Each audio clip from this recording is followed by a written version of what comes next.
humanitarian crisis in Israel. People need the basics. They need food and water and shelter and clothing and medications. And that's where our friends at the International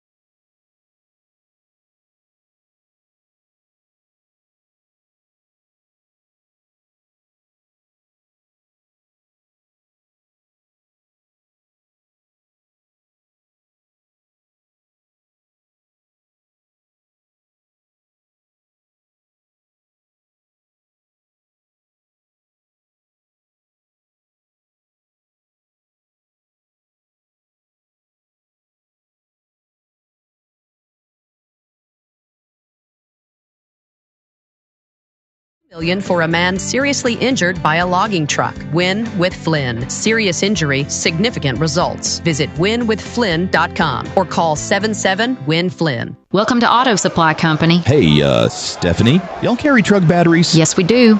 Great. How about Weldon Supplies? Mm-hmm. We got them. Oxygen and acetylene? Yep. Oh, wow. How about tractor parts? Affirmative. Do you make hydraulic hoses? We do that too. Huh. How about a Sasquatch to help me carry all this to the truck? Sure. Hey, Earl, help this gentleman out. Auto Supply Company, the auto parts store in Bowden for over 100 years. Online at autosupplycompanyga.com. National headlines and the local stories you care about. WLBB, Carrollton, News Talk 1330, FM 106.3.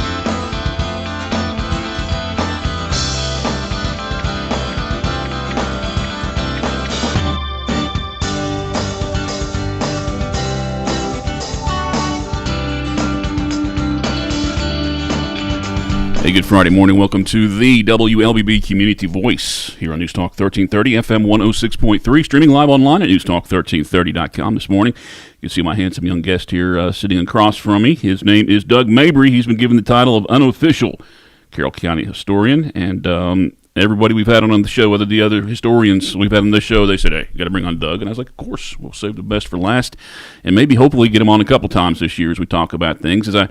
As I brought him on the show here, I did kind of premise it with, Carroll County celebrating 200 years. Wanted to find some, different topics and ideas that we could go through just celebrating the 200 years of the county. And we'll hopefully do that all this year.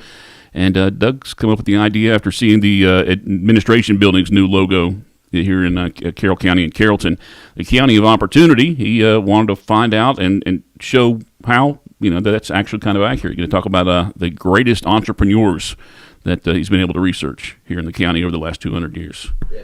Sound good? All right. Good morning, sir. You doing all right? Oh, good. I'm not a real morning person, but I made it. We got you the coffee. And I had to get dressed. I thought I was going to have to dress for radio with pajamas and flip-flops, but no. That was the olden days, man. Modern technology. I get what you like. Yep. Look good. Good-looking hat, too, because all the fellas have already adored it this morning. Good. So, Doug, first of all, give me your background on how you got so interested in doing the research. I'm interested just based on the stories that I hear from all you guys tell and things. But what got you into Carroll County's history? Well, I've been over here since over 40 years. I moved from Cobb County and had a cattle farm at Mount Zion, and I got too old for cowboy, and I said, well, I got to look around for something else. So I actually went back in about 93 and got a history teaching degree from Mercer. And then I decided I didn't want to teach, and I went straight into anthropology. I don't want to share my knowledge.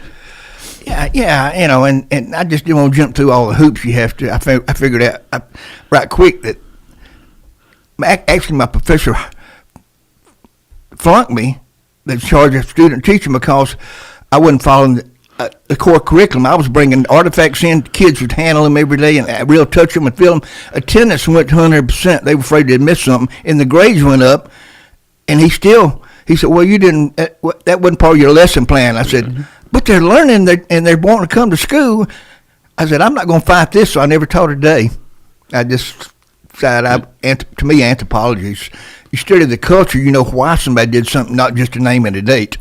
When you decided to start doing research, did you believe there would be that much information out there to find? I mean, you're still finding new stuff, right? People don't realize the reason they call it research.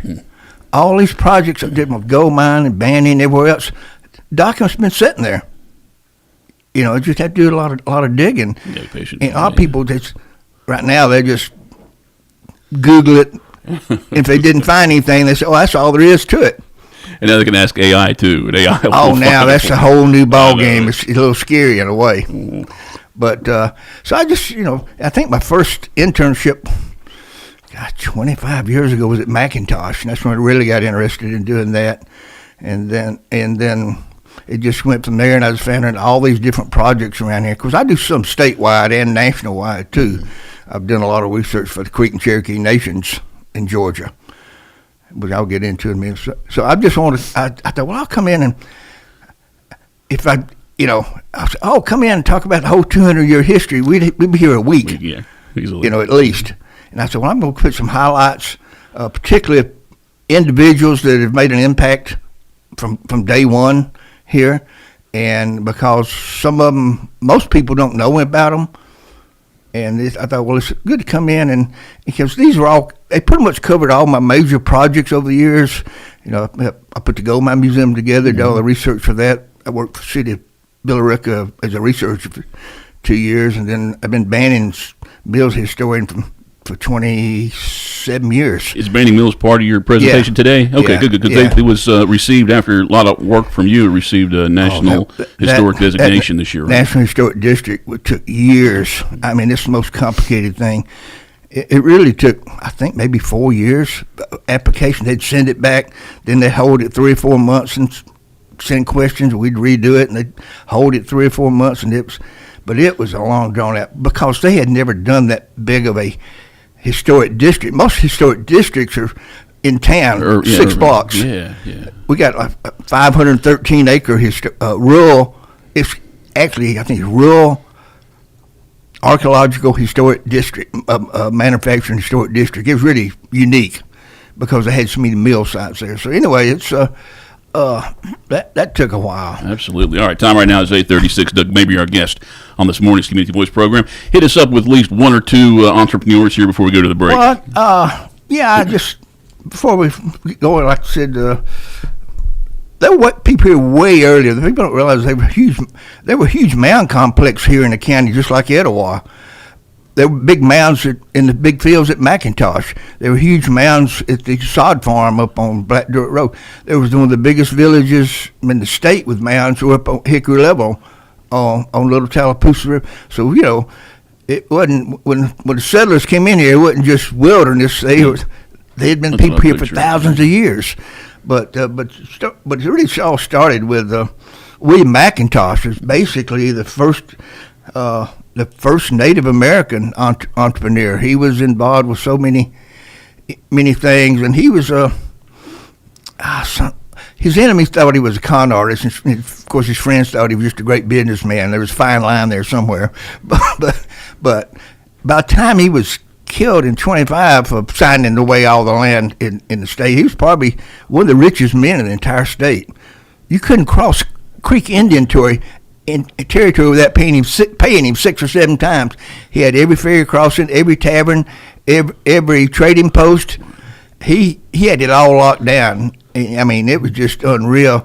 And down to Reserve, he farmed all the bottoms up down to Chattahoochee. He had, I think at one time in the inventory down there, he had 1,100 head of cattle, 900 head of hogs, and all this massive farming. And also, people were surprised he had 100 slaves because he couldn't look after all those without some help. So, but he was the first, like I said, the first entrepreneur in the area was McIntosh, right before the county came in here. And then right after he was there, it became a 3,500 acre cotton plantation the Bowen brothers owned.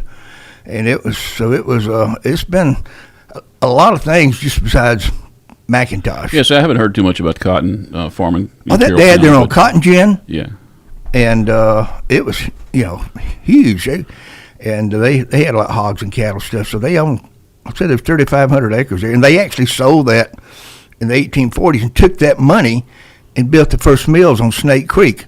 So Banyan was originally called Bowenville. So you got connections with all the, like they sold McIntosh Reserve and started up manufacturing on Snake Creek with that money. The Bowings, how long did their family stay? Have they still have descendants, or have you been able to track them? I haven't found any. Yeah. You think they brag about that a little bit? Yeah. That'd be something but they were. Well, the Bowen Cemetery is. If you ever go into McIntosh, there's a cemetery on the left as you're going in. That's the Bowen Cemetery. It's the oldest cemetery in the county. So it's good many of them are in there. Doug Mabry, historian, our guest on this morning's Community Voice program, going to share a lot of stories with us this morning. And in the next 20 minutes or so, we'll take our first break, come back, and continue the conversation. Community Voice, brought to you by Tanner Health. Imagine a place where every heartbeat is monitored with the utmost care, where emergencies are met with swift attention, and where cutting-edge technology enables precise and timely treatments. At Tanner Health, every patient's journey is a testament to resilience, a story of strength, healing, and hope. We go beyond treatment to redefine what compassionate care truly means. That's Tanner Health. That's care redefined. Learn more at tanner.org.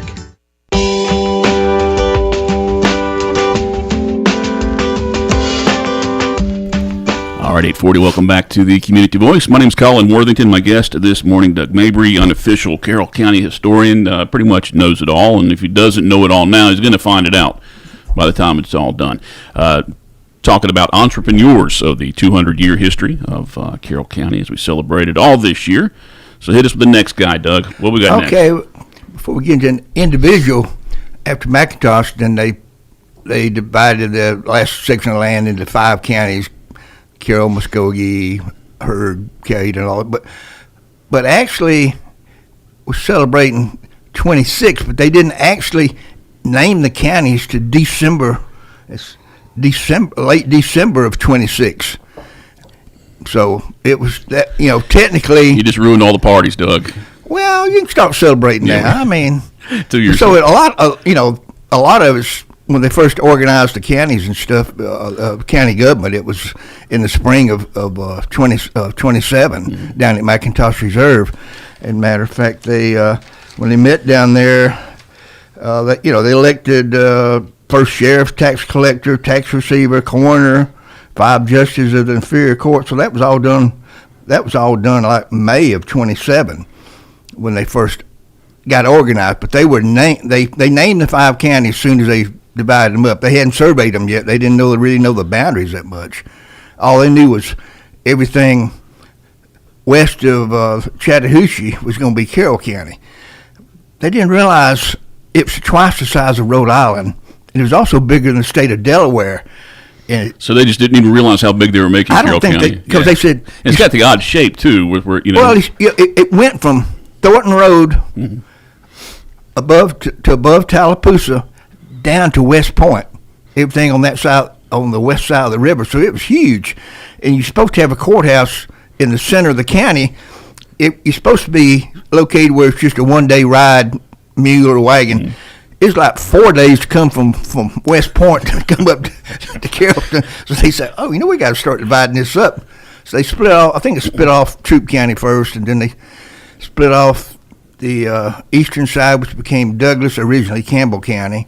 And then they Campbellton Road over there. And then they cut off Heard County. Then it wasn't until 1856 they cut off Haralson County. So all those used to be part of Carroll County. That's the reason it was so big. So it was it was unbelievably big. Yeah. They didn't realize how big. I don't think they did, because immediately said, we got to cut this up. So you were talking about the judges and things like that, the people who were named there officially, the sheriff. Did all those people, did they come from other places, or were they in the territory that would be Carroll County? They'd already started. The people started pouring in as soon as McIntosh was killed, even before they finished the treaties. because they said, they were trying to get in because they knew they were going to divide it up into land lots, and they were coming in. So a lot of those people had drawn land lots, and they were coming in, but a lot of them just slipped in where they could get to try to latch on to their prime spots where they could put mills and have good bottom land and this kind of stuff. So all those people, even though it was early on, because see, they didn't even really do the survey until spring, till start of 27. But they were already pouring in here to grab hold of this poor old Creek's former Indian land. And I don't want to steer you off too much and take you away from what you're going to present here today. But those big old the grist mills, the big wheels, the big concrete. Do they have any of those abrading mills? Are there any of those lasted 200 years? No, there's none of those. But the raceways are run all the way up and down. There was like a series of 5 or 6 mills there: grist mills, sawmills, cotton mills, paper mills, and it was really one of the first true industrial parks in the South, because they ran so many mills, and just the flow of the water was it went down so fast. They just kept 1 gallon of water could sawmill, paper mill, make textile. I mean, it just over and over before it emptied into the Chattahoochee. So it was really the first industrial park. All right, now I'm not going to interrupt you anymore, Doug. No, you need to. But so like I said, and then about the same time of 26, 27, when they found gold, and it took me about 2.5 years. I was able to prove Villarica predates Dahlonga's first gold rush. And it really ticked Dahlonga off, because every coffee cup and keychain had America's first gold rush. They actually had county meetings up in Dahlonga about us. I thought they were going to send out a vigilante thing. But the National Park Service and the National Register people, when we got it on the National Register, they signed off on my research. Yeah, you were the first gold rush.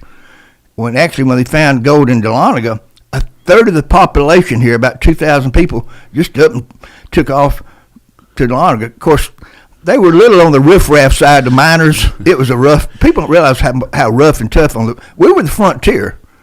People don't think of us as being the western frontier. Well, the manager of the Pine Gold Museum, he was on here about a month ago, and he kind of suggested that because Villarica did find the gold first, but because it wasn't wasn't their property, they couldn't just shout about it and tell everybody about it. Oh, so they had to when they formed the counties, the state had passed a law: if you find any minerals on your property, it belongs to the state. So they were They had to secretly gold mine here. I mean, slip around. They actually sent federal people down from the Federal Reserve to check on. They heard rumors, and so they come down here and they just wouldn't take them into place where they just there's no gold here, because if you found gold, the state was going to compensate it. So they were hiding it.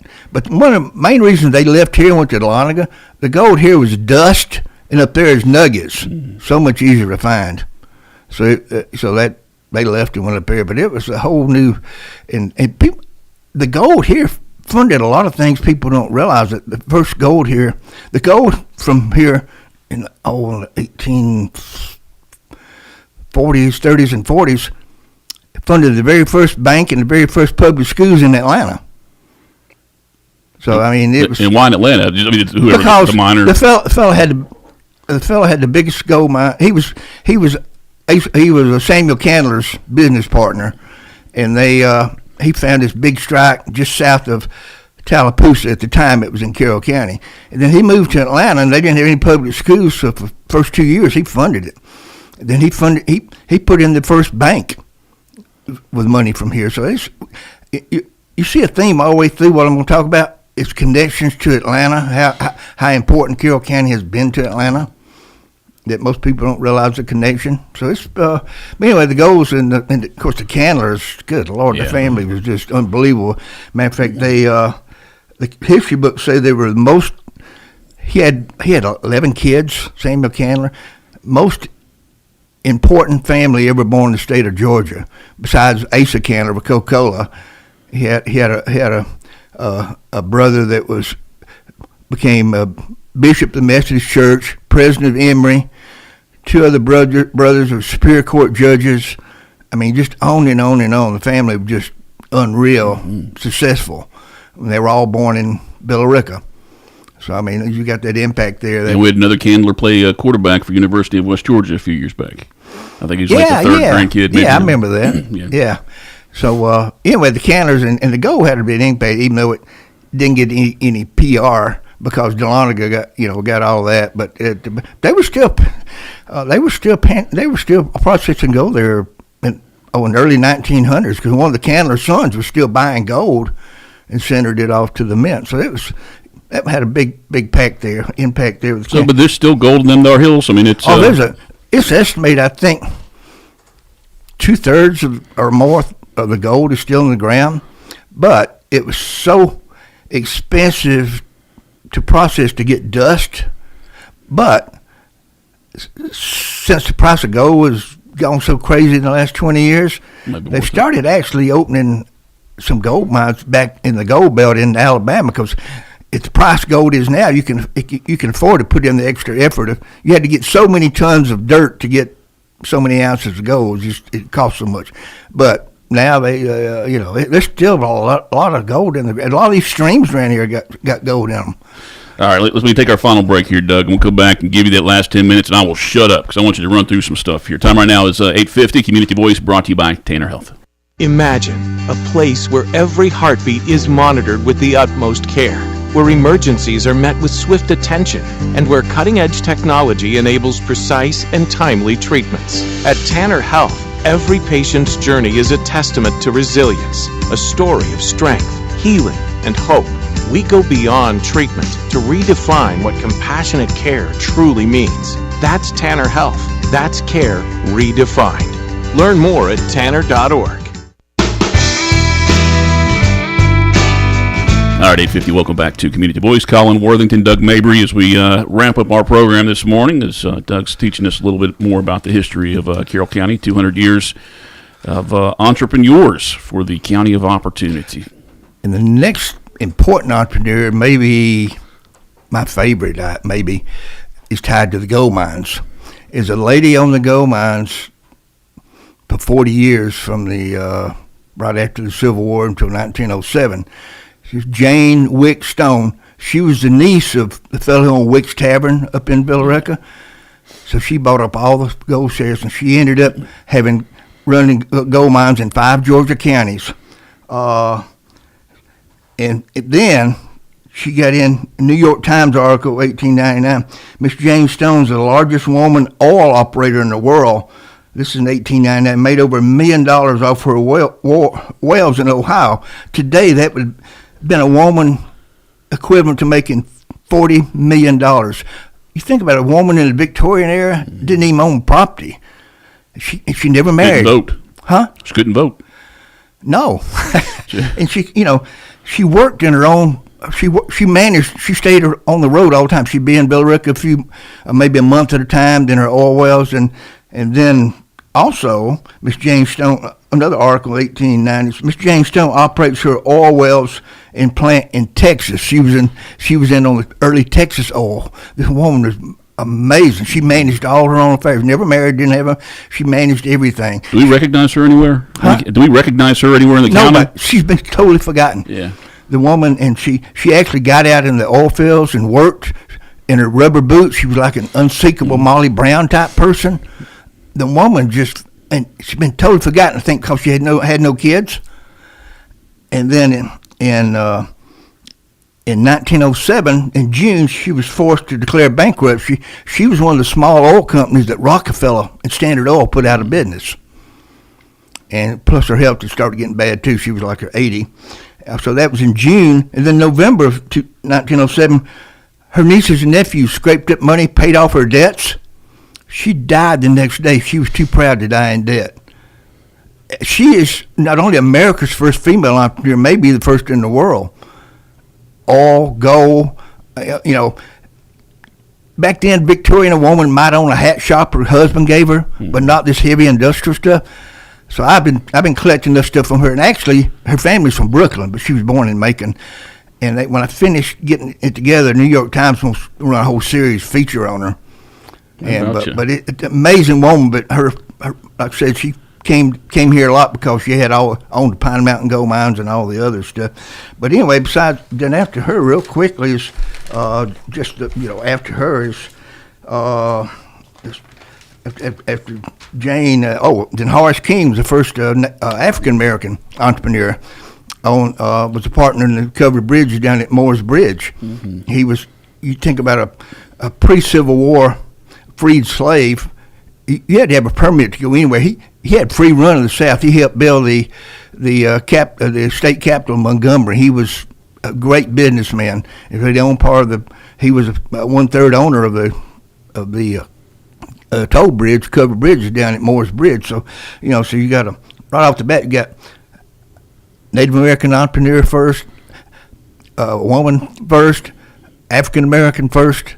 And this is really going on. Then, of course, the Banning stuff. The Banning got a stock certificate. They one thing's research down there. They were the first manufacturer to be issued a charter by the state of Georgia after the Civil War. So, in other words, Snake Creek Banning was the start of Reconstruction at the South, because they were first to new startup manufacturing place right after the war. So it's just, and then the people went on to become the most successful people in Atlanta. And matter of fact, there's so many successful. Oh, one more right quick. There's a Joseph Kingsbury owns the go up Rome Street, the big Oak Lawn, big house up there at the event facility on Rome Street. Oh yeah, okay, yeah. Yeah, all right. Right across diagonally from the City Hall. Samuel Kingsbury, but his son Joseph went to Atlanta, and he wanted to set up a place for all his fancy buddies, including the Candlers, to drive their new carriages on Sundays. So he founded the Piedmont Driving Club. Not had anything to do with golf. It was a driving club, became Piedmont Park. So the fellow grew up on Rome Street, established Piedmont Park. But so many people ties to Atlanta. 1890s, they formed a Carroll County club in Atlanta about all the entrepreneurs that had Carroll County connections. And they actually worked as a lobbying group for anything that affected Carroll County. So I mean, just on and on and on how much connections we got back and forth with that area. We've got 4 minutes left, Doug. Is there anybody in particular that you think you can throw out there in 4 minutes? I mean, I know you're detailed out the wazoo. Well, Samuel Cowan, born at Temple, he was the first agriculture agent in the country, and he taught at the Temple Model School, and it was an agriculture classes that actually hands-on, and they used that as the model to form all the A&M schools, including the one here, because they had ag education, and they had the first school buses were drawn by Muse, and the Muse would haul the kids to school, then they'd unhook them and plow with them during the day, and then make the kids carry them home. I don't know how many Muse they wore out, but anyway, had the first school buses ever. So that's, just so many things, and then of course, Bowdoin College was pre-Civil War. The first co-ed graduate in the state of Georgia was from Bowdoin College. They were very progressive to have a female even go to college back then. And then of course you got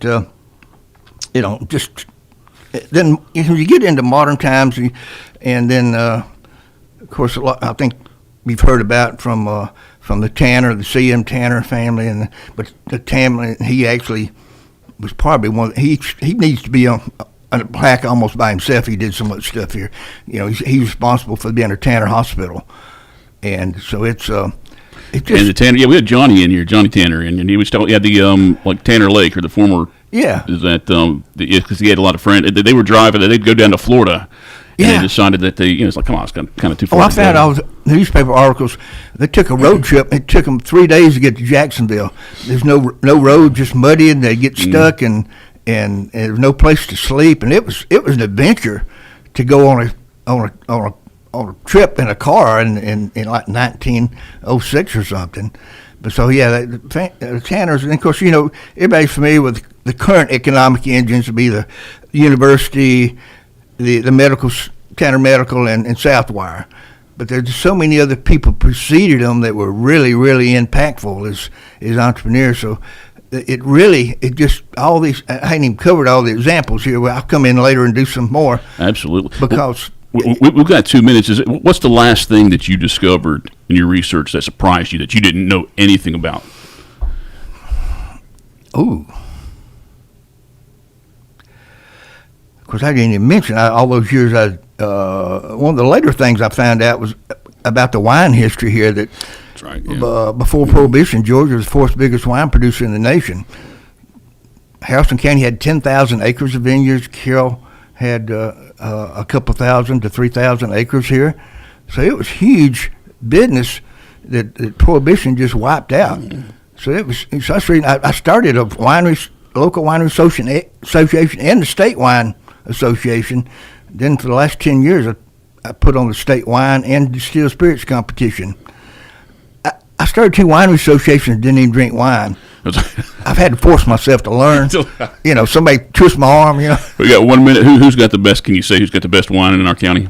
Because we've got 5 or 6 or 10 wineries, right? Come on, say it. Come on, Doug. Say it. All right, I didn't want to put you on Publix. the spot. Hey, I'm not going to answer a person. Doug, it's good to see you, man. I really do. I hope you come back on. You need to have your own show anyway. Here, if you don't mind working for nothing, maybe we can get you on here. Oh, that'd be a switch. I think so. It'd be great. You're not working for anything. A little bit. Doug, thank you, buddy. Appreciate it. And, I look forward to coming back and getting into some more details. Absolutely. And thank you for watching and listening this morning to the Community Voice. Hope that's interesting for you guys. It's really interesting for me. So selfishly, I'll just keep bringing Doug on. We can talk about stuff. But hey, have a great weekend. Community Voice brought to you by Tanner Health. National headlines and the local stories.